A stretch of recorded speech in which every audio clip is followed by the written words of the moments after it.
Big data is an elusive concept.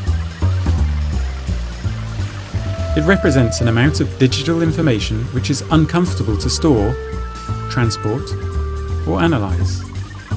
Big data is so voluminous that it overwhelms the technologies of the day and challenges us to create the next generation of data storage tools and techniques.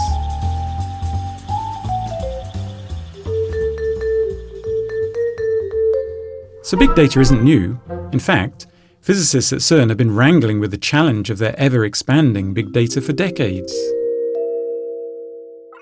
50 years ago, CERN's data could be stored in a single computer. OK, so it wasn't your usual computer, this was a mainframe computer that filled an entire building. To analyse the data, physicists from around the world travelled to CERN to connect to the enormous machine. In the 1970s, our ever-growing big data was distributed across different sets of computers which mushroomed at CERN. Each set was joined together in dedicated home-grid networks. But physicists collaborated without regard for the boundaries between sets, hence needed to access data on all of these. So we bridged the independent networks together in our own CERNnet.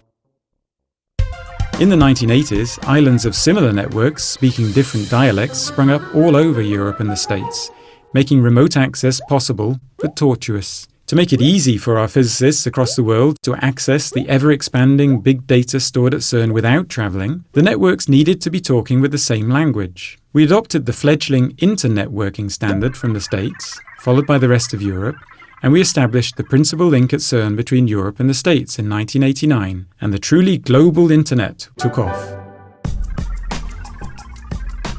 Physicists could easily then access the terabytes of big data remotely from around the world, generate results, and write papers in their home institutes. Then they wanted to share the findings with all their colleagues. To make this information sharing easy, we created the web in the early 1990s. Physicists no longer needed to know where the information was stored in order to find it and access it on the web, an idea which caught on across the world and has transformed the way we communicate in our daily lives. During the early 2000s, the continued growth of our big data outstripped our capability to analyse it at CERN, despite having buildings full of computers.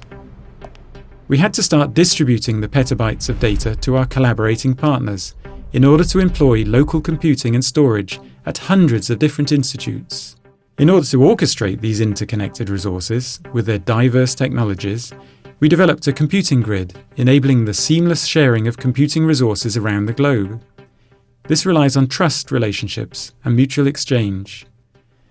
But this grid model could not be transferred out of our communities so easily, where not everyone has resources to share, nor could companies be expected to have the same level of trust. Instead, an alternative, more business-like approach for accessing on-demand resources has been flourishing recently, called cloud computing, which other communities are now exploiting to analyse their big data.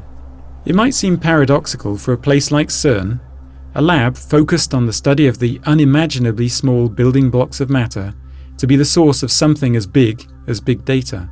But the way we study the fundamental particles, as well as the forces by which they interact, involves creating them fleetingly colliding protons in our accelerators and capturing a trace of them as they zoom off near light speed.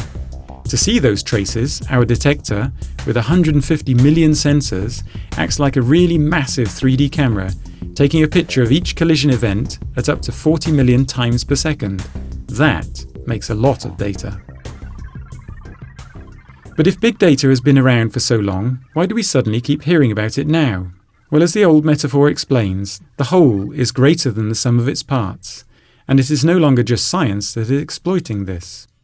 The fact that we can derive more knowledge by joining related information together and spotting correlations can inform and enrich numerous aspects of everyday life, either in real time, such as traffic or financial conditions, in short-term evolutions, such as medical or meteorological, or in predictive situations, such as business, crime, or disease trends.